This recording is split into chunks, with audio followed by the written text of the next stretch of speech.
여러분, 예수를 믿는다는 것은 무엇일까요? 바로 나는 하나님의 말씀과 기준과 그리고 하나님의 방법으로 내 삶에 나는 하나님의 말씀을 내 삶의 기준과 방법으로 둔다는 것을 의미합니다. 우리가 신앙생활 하다 보면 적당히 믿자라고 이렇게 흔히들 얘기하는 경우가 종종 있습니다. 그런데 안타깝게도 신앙은 적당이라는 게 없습니다. 왜요? 내가 적당히 열어놓은 만큼 세상의 기준과 방법이 내 안에 들어오기 때문에 그렇습니다. 그것이 성경에서 끊임없이 우리에게 알려주는 메시지죠. 인간의 죄성은 우리가 하나님을 믿는다고 해도 끊임없이 우리에게 적당이라는 메시지를 던져줍니다. 그렇죠. 첫인간 아담이 왜 타락했습니까? 이 정도는 괜찮아 라는 그 적당하다는 그 사단의 소리에 반응해서 아담이 타락하지 않았습니까? 그렇죠. 이스라엘 사람들이 그 출애굽 기간에 왜 그렇게 하나님 앞에 책망을 받았습니까? 적당입니다. 사사시대가 왜 그렇게 타락한 시대가 되었습니까? 그 적당히 문을 열었기 때문에 타락이 되었죠. 이스라엘 전 역사는 그 적당이라는 그 신앙의 문제로 인하여 무너지게 되고 실패하게 된 것입니다. 우리는 이 정도면 괜찮겠지. 이 정도면 하나님도 이해해 주실 거야. 그러나 우리가 열어놓은 그 적당히 믿는 것이 결국 우리의 삶에 하나님보다 세상을 더 의지하게 만들어버리죠. 그 대표적인 인물이 누구입니까? 우리가 사무엘서를 통해서 함께 우리가 보고 있는 사울입니다. 사울은 하나님이 불러서 세운 왕이죠. 그리고 하나님의 도우심으로 전쟁에서 승리를 경험했고 더 나아가 하나님의 은혜를 입어서 왕으로서 나라도 부강시켰습니다. 그러나 사울은 조금씩 하나님보다 세상을 마음에 품고 의지하기 시작한 것입니다. 그가 예배를 안 드렸나요? 그가 제사를 안 드렸나요? 아니요. 그는 행위로서 할 것은 다 했어요. 그러나 그 마음에 적당이라는 그 마음 한구석이 들어왔기 때문에 그는 어느 순간 시간이 지나면서 하나님을 놓치게 되어버린 것입니다. 그리고 세상을 상징하는 골리앗이 등장하자 사울은 무너집니다. 왜 사울이 무너졌을까요? 사울이 바라보고 의지하는 대상은 세상이 강함이었기 때문에 그렇습니다. 그런데 사울은 처음부터 그러지 않았어요. 하나님이 처음 사울을 불렀을 때 사울은 겸손했고 하나님께 충성되었습니다. 그러나 그는 자신의 성공과 세상의 힘에 조금씩 취했고 하나님보다 자신의 안목을 의지하기 시작한 것입니다. 그리고 자신이 가지고 있는 것보다 더 크고 강한 상대가 나타나자 사울은 무너져 버린 것이죠. 이러한 사울의 모습을 보면 우리의 신앙의 모습도 발견하게 됩니다. 우리도 마찬가지죠. 여러분, 예배를 드린다는 것이 무엇을 의미하는지 아십니까? 나의 부족함과 한계를 하나님으로 채우겠습니다라는 그 고백이 바로 예배를 드린다는 것입니다. 나의 죄책감을 조금 더는 것. 내가 힘드니까 조금 위로 정도를 얻는 것이 예배가 아니라 나의 부족함과 나의 한계를 온전히 하나님께 몇 프로요? 100% 의지하겠다는 그 고백이 바로 예배를 드린다는 것이죠.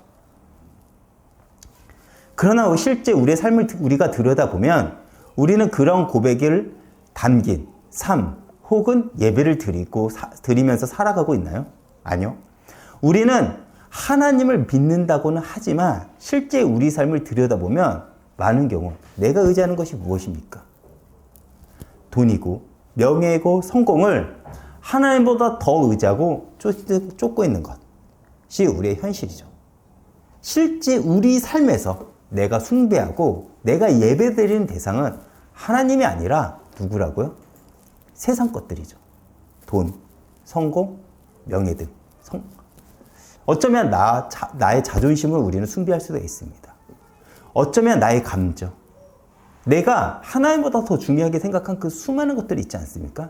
그렇기 때문에 예수님이 마지막 때, 예수님 승천하기 마지막 때 베드로를 찾아오셔서 뭐라고 말씀하십니까? 너가 뭐라고요? 이 모든 것보다 나를 사랑하느냐라고 합니다. 너가 모든 것이 무엇을 의미하냐면 여기 있는 사람들만을 의지하는 것이 아니라 네가 생각하고 네가 중요한 그 모든 것보다 네가 나를 사랑하느냐라고 질문을 한 거예요. 왜요? 그 중에 하나라도 나보다 사랑하는 그 대상이 있다면 그것은 적당이라는 그 가능성을 열어놓은 틀어진 신앙이기 때문에 그렇습니다.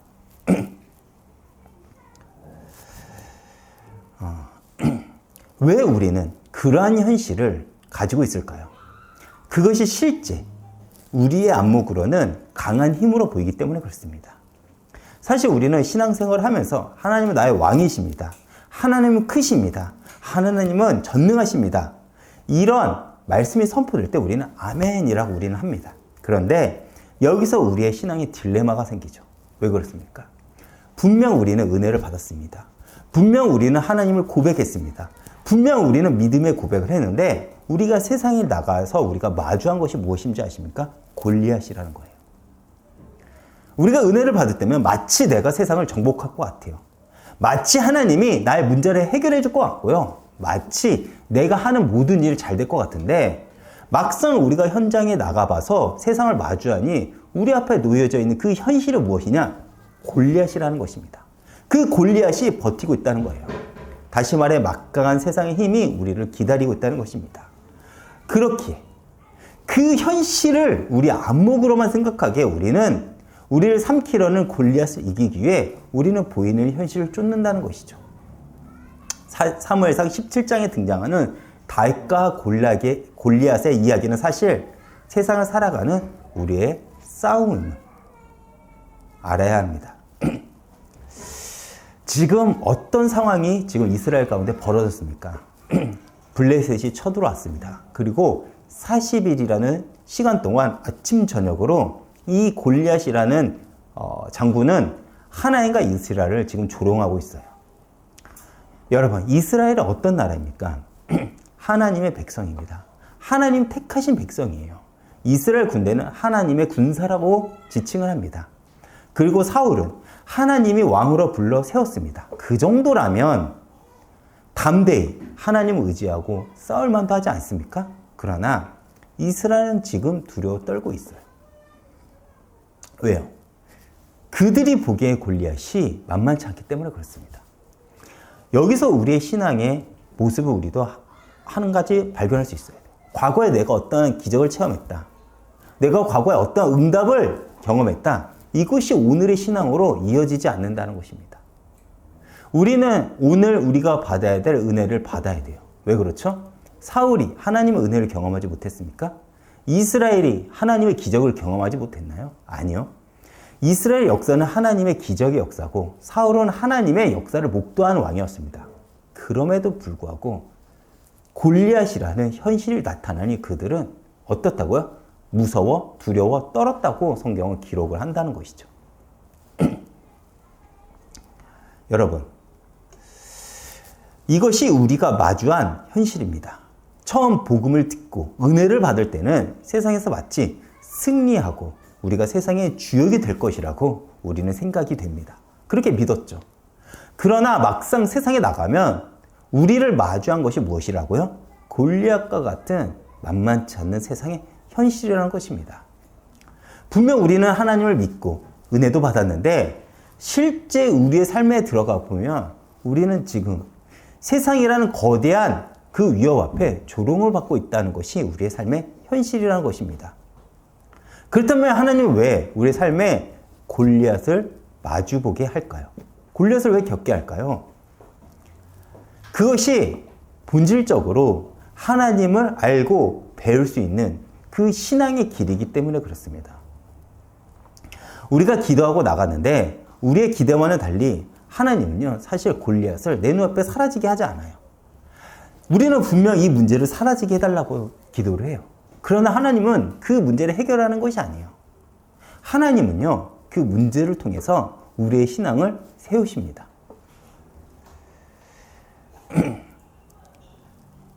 골리앗을 우리 앞에 세우는 것, 그것이 바로 하나님의 방법이라는 것이죠. 그 골리앗 같은 현실이 있을 때 우리는 하나님의 크심을 배우게 됩니다. 지금 블레셋이 40일 밤낮으로 이스라엘을 겁을 주고 있지만 실제 본질적으로 들어가 보면요. 지금 블레셋은요. 겁만 주고 있지 이스라엘 공격하지 않고 있습니다. 이 말이 무엇을 의미할까요? 여러분 보세요. 이스라엘은 하나님의 백성이고 하나님의 군대입니다. 즉 하나님이 아직 골리앗에게 이스라엘 넘길 마음이 없으면 아무리 골리앗이 위협을 주고 강한 힘을 가지고 있더라도 넘어가지 않는다는 거예요. 무슨 말인지 아시겠죠? 누가 군량을 낭비하면서 시간과 돈을 낭비하면서 40일간 버티면서 전쟁을 하지 않을 수가 있겠습니까? 그렇죠. 정복할 거면 그냥 빠르게 정복한 게 낫지 않을까요? 뻔히 봐도 저들이 두려워 떨고 있는 것이 보이잖아요.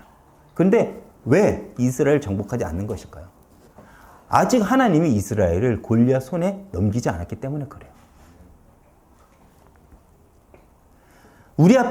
우리는 당장 문제 앞에 세상 앞에 죽을 것 같지만 하나님이 허락하지 않는다면 우리는 죽지 않는다는 것을 우리는 이 말씀을 통해서 알 수 있다는 것입니다. 그렇게 예수를 믿는다는 것은 하나님께서 우리 각자에게 주신 그 감당할 만한 십자가를 지고 가는 거예요. 그 십자가를 지고 가는 그 길이 무섭고 떨립니다. 마치 죽을 것 같고 망할 것 같아요. 그러나 주님 앞에 우리가 나아가고 내가 주님의 손에 붙잡혀 있다면 결코 망하지 않음을 우리는 기억하시기 바랍니다. 그러나 문제는 무엇입니까? 제가 24절 한번 읽어보겠습니다. 이스라엘 모든 사람이 여기서 그 사람은 골리앗이죠. 그 사람을 보고 심히 두려워하여 그 앞에서 또 도망하여. 보세요. 블레셋이 아직 이스라엘을 쳐들어오지 않았는데 단지 골리앗이라는 그 엄청난 사람을 보고 심히 두려워하여 도망간 것입니다. 어쩌면 현실 앞에 선 우리들을 보는 것 같죠. 오늘날 교회들과 성도들 그리고 성도들이 왜 세상과 타협을 할까요? 그 세상의 문화가 세상의 권력이 교회와 우리를 덮칠 것 같아 보이기 때문에 그렇습니다. 그러나 우리가 정말 영적인 눈으로 정말 그 실존을 본다면 실제적인 그 영적 사실을 본다면 세상은 마치 거대해 보이지만 여전히 하나님 주권 아래 있음을 여러분들이 잊지 않았으면 좋겠어요. 그것이 우리가 믿는 하나님의 크기입니다. 여러분, 인류 역사상 제국이 서질 때마다 그들은요 교회를 없애려고 했어요. 100년 전만 해도 교회는 사라진다고 철학자들은 이야기를 했습니다. 그러나 우리가 보고 있는 현실은 무엇입니까? 교회는 더 크게 역사를 이루고 있다는 거예요. 지금 우리의 눈으로는 교회가 무너진 것 같죠. 그러나 우리가 보지 못한 세계에서는 교회가 더 빠른 속도로 더 많이 일어나고 있음을 여러분들 기억하시기 바랍니다. 여러분, 이때 하나님의 방법은 무엇입니까? 어린 소년 다윗을 골리앗에게 보낸다는 거예요. 제가 17절부터 20절 중간까지 읽어보겠습니다. 이새가 그의 아들 다윗에게 이르되 지금 내 형들을 위하여 이 볶은 곡식 한 에버와 이 떡 10덩이를 가지고 진영 속으로 속히 가서 내 형들에게 주고 내 형들의 안부를 살피고 증표를 가져오라. 그때 사울과 그들과 이스라엘 모든 사람들은 엘라 골짜기에서 블레셋 사람들과 싸우는 중이더라. 다윗이 아침에 일찍 일어나 양 지키는 자에게 맡기고 이새가 명령한 대로 가지고 가서 진영에 이른 즉 마침 군대가 전쟁에 나와 싸우려고 고함치면. 지금 어떤 상황이죠? 전쟁이 일어나니까 다윗의 형들 중 4명이 지금 군대에 전쟁터에 나가게 되었습니다. 그리고 이새는 전쟁 중에 있는 형들에게 먹을 것을 주기 위해서 다윗에게 심부름을 시키죠. 그리고 뭐라고 다윗에게 이야기를 합니까? 증표를 가져오라 합니다. 무슨 증표인지는 말은 하지 않는데 지금 이새는 어떠한 증표, 네가 심부름을 잘했다는 그 증표를 지금 다윗에게 가져오라고 말을 해요. 그런데 성경은 그 이새의 심부름을 뭐라고 표현했냐면 20절을 보면 이렇게 표현합니다. 이새가 명령한 대로. 그렇죠? 다시 말해 다윗은 아버지의 심부름을 명령이라고 여겼다는 거예요. 이것은 단순히 다윗이 아버지에게 잘하는 그 효자라고 생각할 수 있지만 실제 이 표현은요, 다윗이 아버지께 하는 이 표현은 다윗이 하나님께 하는 그 표현임을 지금 복선으로 깔아두고 있는 것입니다. 그리고 이는 하나님이 다윗을 골리앗에게 보내는 것임을 암시하고 있다는 것이죠. 골리앗에게 가라. 하나님의 명령을 이새의 심부름을 통해서 하나님이 다윗에게 명령하고 있다는 것을 복선으로 깔고 있는 것입니다. 그리고 이후 아버지가 이새가 가져오라는 그 징표가 무엇으로 다윗이 가져오게 됩니까? 바로 골리앗의 머리입니다. 그렇죠. 다윗이 실질적으로 이후에 가져온 징표가 무엇이죠? 골리앗의 머리예요. 이새는 자신이 가져오라고 한 그 징표가 골리앗의 머리가 될 줄은 상상도 못했을 것입니다. 단지 이새는 너가 심부름을 충성히 했다는 그 징표 어떤 것이든 좋으니까 그거를 가져오라고 했는데 하나님은 그 이새의 말을 들어서 골리앗에게 보내 그 징표를 골리앗의 머리로 가져오게끔 했다는 것이죠. 이새는 그저 심부름을 했다는 것을 알기 위해 징표를 요구했지만 하나님은 골리앗을 다윗의 징표로 삼기로 작정했다는 것입니다. 여기서 우리는 왜 하나님이 다윗을 이스라엘 왕으로 선택을 했는지 엿볼 수 있습니다. 분명 이새는 다윗에게 심부름을 시켰죠. 누가 부모의 심부름을 가지고 명령이라고 합니까? 그렇죠. 심부름을 시켰습니다. 그런데 다윗은 이새의 심부름을 어떻게 받아들였다고요? 명령으로 받아들였대요. 다시 말해 다윗은 겸손하고 충성되었습니다. 원래 이 모습이 누구한테 있었습니까? 바로 사울에게 있었습니다. 처음 하나님이 사울을 불렀을 때 모습이 딱 이 모습이었어요. 그러나 사울은 점점 하나님보다 세상의 강함을 의지하기 시작했고 자신보다 강한 상대가 나오자 무너진 것입니다. 여러분, 하나님은 언제나 자신을 믿고 의지하는 자를 통해서 일하십니다. 그러기 위해서는 우리에게 요구되는 것은 무엇일까요? 바로 다윗처럼, 그리고 초창기 사울처럼 하나님을 온전히 믿고 하나님의 말씀에 순종하는 자입니다. 왜 그럴까요? 그래야 하나님이 일하셨다는 것이 드러나기 때문에 그렇습니다. 다시 돌아가 20절을 제가 이어서 읽어보겠습니다. 마침 군대가 전장에 나와서 싸우려고 고함치며. 여기서 마침이라는 단어가 있죠. 마침. 그 앞에 이런 표현이 있습니다. 그 히브리어인데 생략되었죠. 왜 힘내? 왜 힘내라는 표현이 있어요. 그 정확한 뜻은 그런데 보라 라는 감탄사입니다. 보세요. 어떤 상황이냐면 다윗이 전쟁터에 들어갔는데 40일간 골리앗이 이스라엘과 하나님을 조롱하고 있어요. 이스라엘과 하나님을 조롱하고 있고 다윗은 아버지의 심부름을 가지고 그 전쟁터 안으로 들어갔습니다. 그런데 계속 조롱하고 있는 그 상황 속에서 하나님이 골리앗을 보게 하시면서 다윗에게 그런데 보라라고 하는 거예요. 이 왜 힘내라는 이 표현은요. 왜 힘내라는 이 표현은 어떤 의미를 가지면 성경에서 어떤 중요한 사건, 하나님의 상황을 집중시킬 때 나오는 감탄사예요. 상황을 반전시킬 때 나오는 감탄사라는 거예요. 지금까지는 이스라엘은 조롱을 받고 있어요. 근데 다윗이 전쟁터에 들어가고 골리앗을 하나님께서 보여주면서 그런데 이 골리앗을 보라는 것입니다. 지금 40일 동안 골리앗이 이스라엘을 조롱하고 있죠. 그리고 이스라엘은 두려워하며 블레셋과 대치하고 있습니다. 이 상황을 이스라엘은 40일간 동안 겪고 있어요. 그런데 하나님은 보라고 하세요. 뭘 보라고 하는 것일까요? 이스라엘은 지금 골리앗만 보이는데, 골리앗만 보여 두려움에 떨고 있는데 다윗에게는 그 골리앗의 존재가 하나님을 살아계심을 보이는 징표로 지금 보고 있다는 것입니다. 이렇게 하나님의 상황을 역전시켜요. 여러분, 우리는 문제를 만나면 그 문제 속에 빠져 절망 가운데 살아가는 경우가 많습니다. 그런데 그것을 알면서도 왜 하나님은 우리의 삶에 절망을 허락하실까요? 왜 문제를 허락하실까요? 예를 들어 우리가 어릴 때는 부모의 수고, 부모의 고마움을 모르고 자랍니다. 그럴 가능성이 많아요. 그런데 자라서 우리가 사회 속에서 살아가고 또 결혼해 아이를 키우고 가정을 책임지면서 부모에 대한 고마움을 알게 됩니다. 이렇듯 우리는 많은 경우 문제 가운데 하나님의 크심을 배우게 된다는 거예요. 아이를 키우면서 부모님이 나를 얼마나 수고롭게 키운지 우리가 알지 않습니까?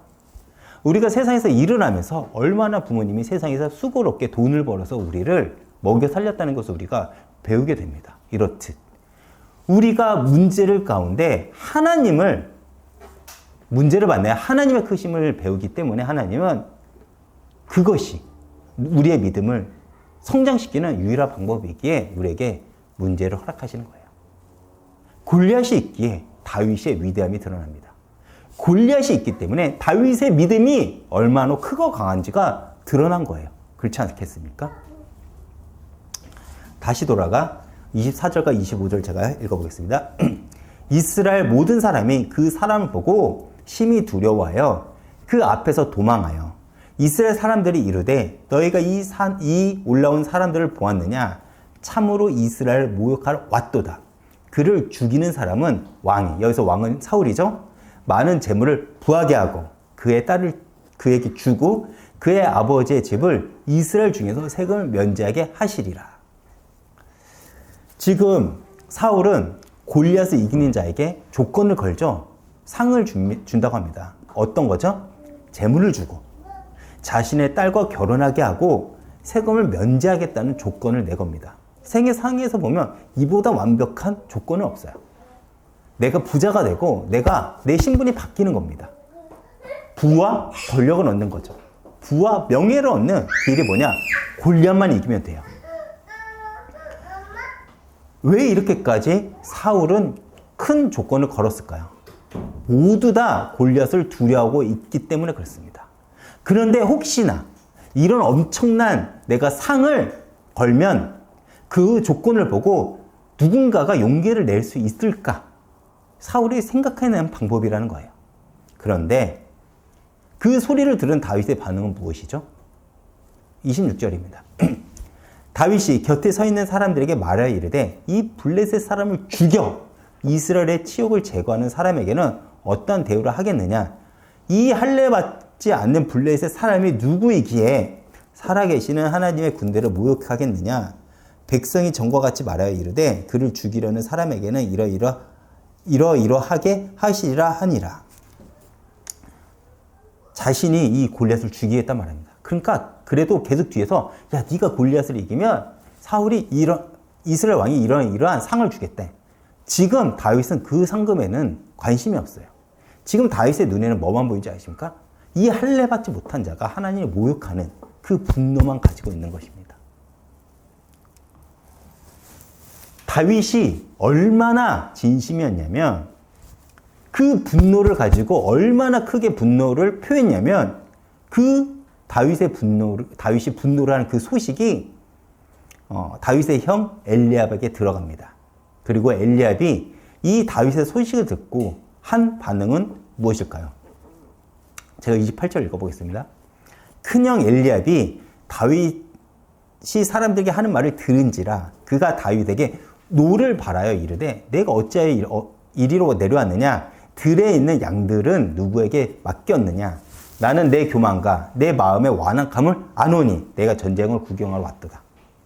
지금 다윗의 소식을 듣고 엘리압은 굉장히 화가 났습니다. 왜요?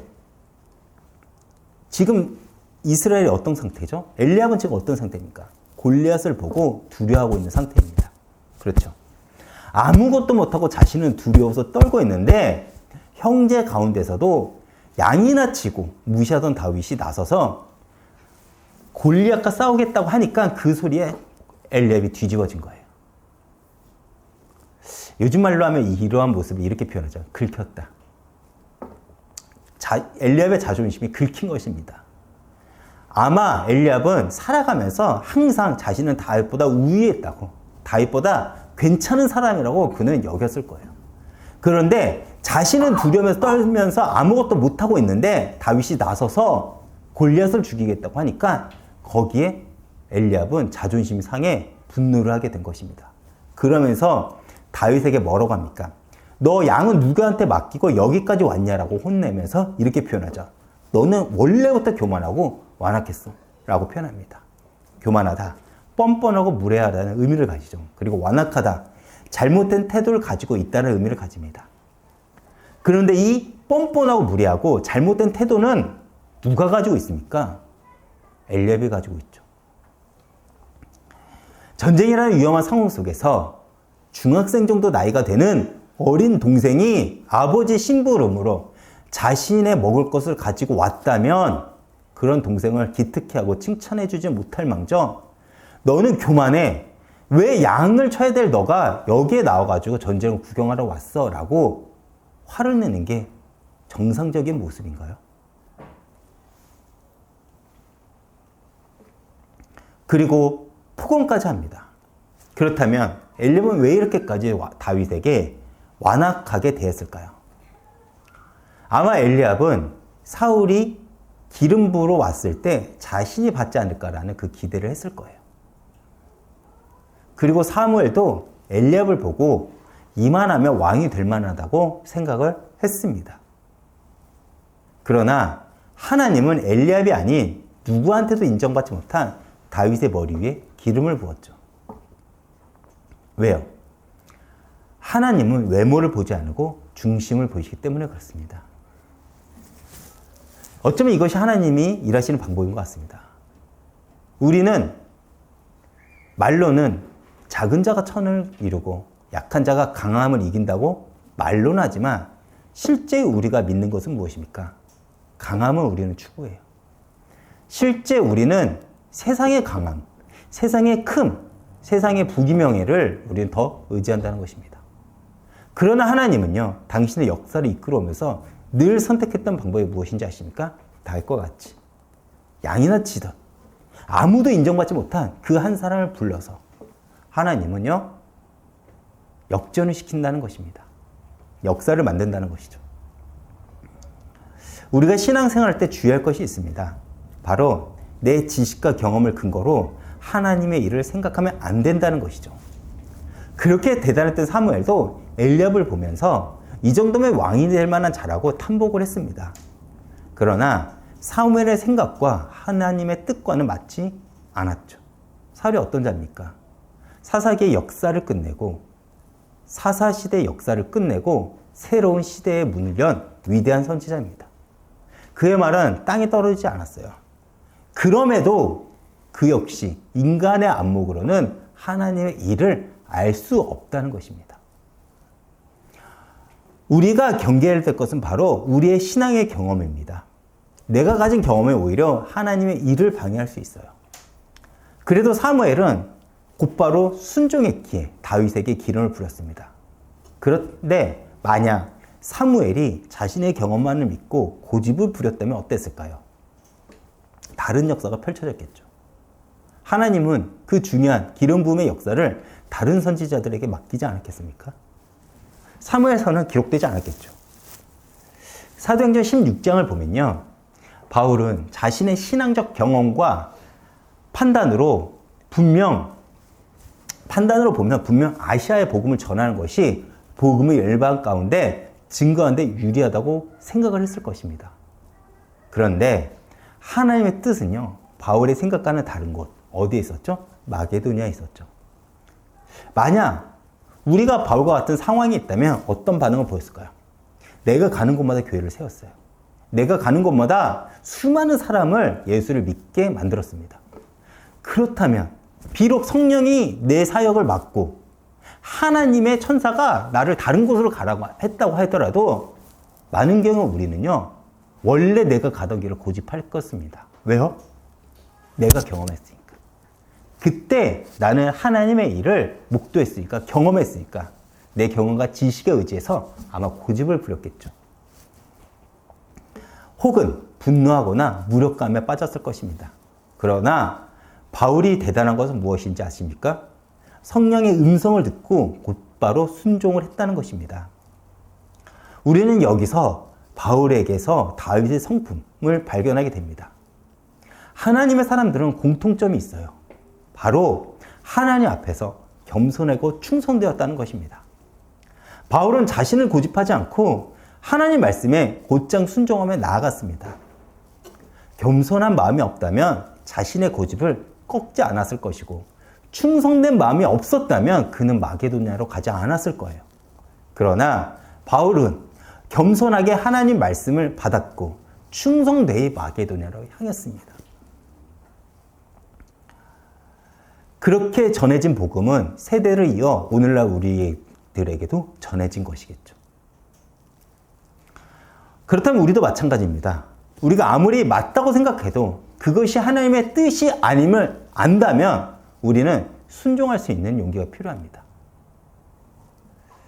그 신앙의 자세가 복음을 더욱더 증거하게 될 것이고 우리의 삶이 하나님의 역사 가운데 들어가게 할 것입니다. 다시 돌아가 하나님의 뜻은 엘리압에게 있지 않았습니다. 왜요? 엘리압의 중심은 이미 틀어졌기 때문에 그렇습니다. 만약 엘리압의 중심이 하나님께 향했다면 다윗의 기름을 받을 때 진심으로 하나님의 역사를 인정했을 거예요. 그렇죠. 하나님의 주권을 진정으로 인정했을 거예요. 왜요? 그것이 하나님의 뜻이고 하나님의 주권에 순종하는 것이기 때문에 그렇습니다. 그러나 그는 다윗을 질투했고 그 질투가 전쟁 가운데 다윗의 다윗이 신앙 고백하는 모습을 보고 폭발한 겁니다. 엘리압은 아마도 지금 사울이 돈을 주고 부마를 삼고 세금을 준다니까 너가 기름을 부음을 받고 진짜 왕이 될 거라고 생각해? 그것이 말이 된다고 생각해? 이 교만한 녀석아 라고 여긴 거예요. 네가 왕이 될 꿈을 꾸고 있다는 거야? 그게 가당키나 해? 지금 그 마음을 품고 있다는 거예요. 하나님의 역사를 믿지 않는다는 거죠. 자신의 눈앞에서 다윗이 기름 부음을 받았어요. 그러면 다윗이 왕이 될 것을 인정해야 되는데 인정을 하지 못한다는 겁니다. 나는 인정하지 못하겠다라는 거예요.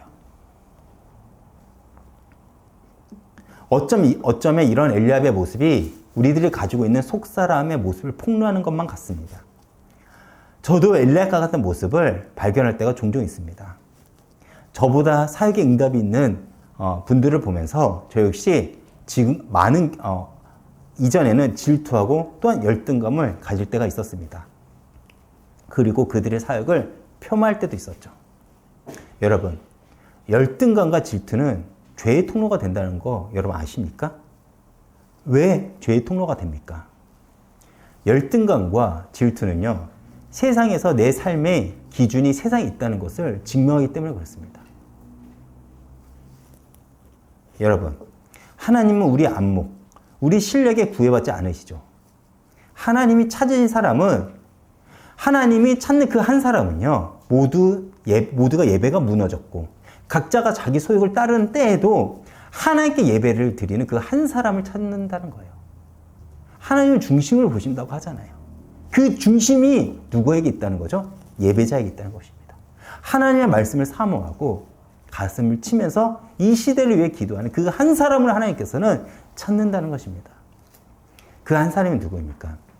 그 시대에는 다윗이었습니다.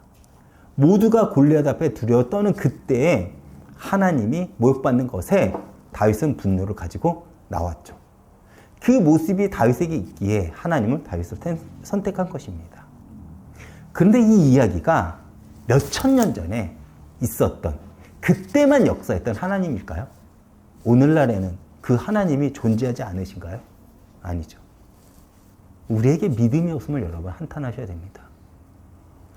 우리가 여전히 하나님 앞에 겸손하고 충성되지 못한 그 모습을 우리가 가슴을 치면서 회개를 해야 된다는 거예요. 다시 돌아가 엘리압의 질투 어린 독설에 다윗이 뭐라고 이야기를 합니까? 29절 제가 읽어보겠습니다. 다윗이 이르되 내가 무엇을 하였나이까? 어찌 이유가 없으리이까? 하고, 하나님이 지금 모욕받고 있는 이 현실을 다윗은 참을 수가 없다고 하는 겁니다. 내가 왜 화내는 것이 이유가 없습니까? 라고 말하는 거죠. 왜요? 다윗이 화내는 이유가 무엇이죠? 왕이 되고 싶어서요? 돈을 벌고 싶어서? 아니죠. 하나님이 모욕받고 있으니까. 오직 그 이유 하나입니다. 여러분, 골리앗에게 의해 자신과 이스라엘과 하나님이 모욕을 받고 있습니다. 그런데 하나님의 백성이라 하는 이들 중에 누구도 골리앗 앞에 나서지 못하고 있어요. 왜요? 두려우니까요. 하나님보다 골리앗이 더 무서운 것입니다. 그들은 골리앗을 이기기 위해서는 골리앗보다 더 크고 강한 무기와 갑옷을 입은 자가 있어야만 이길 수 있다고 그들은 생각한 거예요. 그렇다면 여러분들은 어떻습니까? 여러분, 사울이 왜 무너진 줄 아십니까? 사울은 하나님을 떠나 세상에서 힘을 취했습니다. 세상에서 힘을 취한 자의 모습이 어떤 건지 아십니까? 자신이 그 힘을 가지고 있을 때는 자신의 힘을 자랑하지만 자신보다 강한 힘을 만나면 무너집니다. 이것이 세상에서 힘을 취한 자들의 모습이에요. 사울은 하나님을 떠나 군대, 재물, 세상의 힘을 바라봤기 때문에 그보다 강한 블레셋과 골리앗을 만나니 무너진 것입니다. 이 이스라엘 무너짐은 사울의 신앙을 보여주는 거예요. 골리앗을 이기면 주는 사울의 상도 세상적입니다. 돈을 주고 자신의 딸과 결혼하게 하며 세금을 감면하게 하겠다. 왜 이런 조건을 걸었을까요? 지금 사울의 세계관에서는 그런 것들이 가장 강한 동기부여가 될 것이라고 생각했기 때문에 그래요. 자신이 생각하기에 그것이 자신이 내건 조건이 가장 사람들이 혹할 만한 조건이기 때문에 그렇습니다. 그러나 두려운 현실은 여전히 소용이 없습니다. 그런데 다윗은 달랐죠. 다윗은 세상의 힘을 의지하는 자가 아닙니다. 그는 아버지의 심부름도 하나님의 명령으로 여긴 자였고 양을 칠 때는 곰과 사자에게서 양을 지킨 것과 골리앗과의 전쟁을 동일선상으로 봤다는 거예요. 하나님이 곰과 사자의 입에서 나를 보호했는데 저 할례받지 못한 자의 손에서 나를 지키지 못할 것입니까? 라고 동일선상에서 봤다는 것입니다. 어떻게 그럴 수 있을까요? 다윗은 언제나 하나님이 자신의 삶의 기준이 되었기 때문에 그렇습니다. 사실 우리는 세상의 힘으로 보니까 강한 자, 아닌 자를 보고 있어요. 그러니까 세상의 힘을 우리가 만날 땐 무너지는 것입니다. 우리도 사울과 같이 세상의 힘, 지위, 명예를 그것으로 우리가 안정감을 가진다면 그것보다 더 강한 자를 만나면 우리는 반드시 무너질 거예요. 열등감이 죄라는 이유가 뭐라고 했죠? 제가 세상을 기준으로 삼았기 때문에 그렇습니다. 세상의 조건으로 따졌다는 거예요. 그러나 다윗은 양을 칠 때 또 하나님 앞에서 했고 아버지의 심부름을 할 때도 하나님께 순종하듯 했습니다. 그렇게 골리앗 앞에 설 때도 자신의 안목을 의지하는 것이 아니라 하나님을, 지금까지 곰과 사자에게 자신을 지키셨던 하나님을 의지한 거예요. 이게 다윗이었습니다. 그렇게 다윗이 위대한 왕이 될 수 있었던 거예요. 나에게 주어진 자리라도 하나님 앞에서 거기서 세상 바라보지 않고 하나님을 바라본 자가 다윗이었습니다. 오늘 우리가 하루를 하나님과 동행하는 삶을 살고 그 삶이 우리 인생 가운데 쌓인다면 우리 역시 우리의 삶에 골리앗과 같은 문제와 환란이 닥쳐와도 다윗과 같이 담대해질 수 있을 거예요. 왜요? 지금까지 나를 지켜주고 인도하신 하나님이 그 문제 가운데서도 여전히 나를 지키실 거라는 그 믿음이 있기 때문에 그렇습니다. 그래서 중요한 것이 뭐라고요? 오늘 하루 내가 하나님과 동행했냐? 그렇지 않느냐입니다. 그것이 쌓여야 돼요. 여러분, 세상의 기준을 두지 말고 오늘 하루 하나님과 동행하는 싸움에서 승리하시길 바랍니다. 결론입니다. 여러분, 하나님을 모르고 살아가는 자들은 세상의 힘을 의지해 살아갑니다. 그들에게는 세상에서는 하나님이 없으니까 세상에서 살아가기 위해서는 골리앗처럼 커야 되고 세상의 갑옷을 입어야 되고 세상의 무기와 방패를 가져야 되고 그 세상의 힘을 의지해 살아가야만 합니다. 왜요? 그것이 자랑이 되니까요. 그들에게는 그것이 자신 앞에 서 있는 골리앗을 이기는 유일한 방법이라고 생각하기 때문에 그렇습니다. 그러나 다윗은 그 세상의 조건이 필요가 없어요. 다윗은 자신이 부마가 되고 색을 면하고 불을 얻는 것, 그것에는 관심이 없습니다. 다윗은 하나님의 모욕받고 하나님의 군대가 조롱받고 있는 그 현실에 지금 분노하고 있는 거예요. 그리고 그는 역사를 만들어냅니다. 그렇죠. 성경에서 가장 중요한 역사를 만들어내요. 14살, 5살짜리 그 어린 아이가요. 이것이 우리 안목으로 알 수 있나요? 아니요. 모릅니다. 하루하루 하나님과 함께한 자들만이 만들어낼 수 있는 역사라는 거예요. 저는 오늘 말씀을 준비하면서 하나님께 부끄럽지만 굉장히 감사했습니다. 부끄러운 이유는 저도 한쪽 어딘가에는 엘리야과 같은 또 사울과 같은 마음이 있었기 때문에 그렇습니다. 지금 내가 힘든 것은 내가 세상에 힘과 배경이 없어서라고 저도 지금껏 생각을 했어요. 그러나 힘과 권세를 가진 이들에게, 그래서 힘과 권세를 가진 이들에게 잘 보이려고 애쓰기도 했습니다. 그런데 분명 그러면 그럴수록 저는 이스라엘처럼 현실 앞에 계속 두려워하고 떨어야만 했습니다.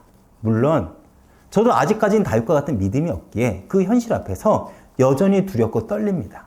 그러나 이전과 제가 조금 달라진 것이 있다면 그럼에도 세상의 힘이 아닌 하나님을 의지하려는 더 몸부림을 치는 제 삶의 흔적들이 있기 때문에 그렇습니다. 성경에서는 우리를 양 같다고 합니다. 양의 특징이 뭔지 아십니까? 양은 스스로 아무것도 하지 못한다는 거예요. 그런데 하나님은 그 양을 이리 가운데 보낸다고 해요. 왜요? 그래야 양은 목자의 음성만을 의지하기 때문에 그렇습니다. 그 길이 온전히 하나님을 의지하는 길이기 때문에 그렇습니다. 제가 개척하면서 조금씩 하나님을 의지하는 방법을 배워가는 것 같아요.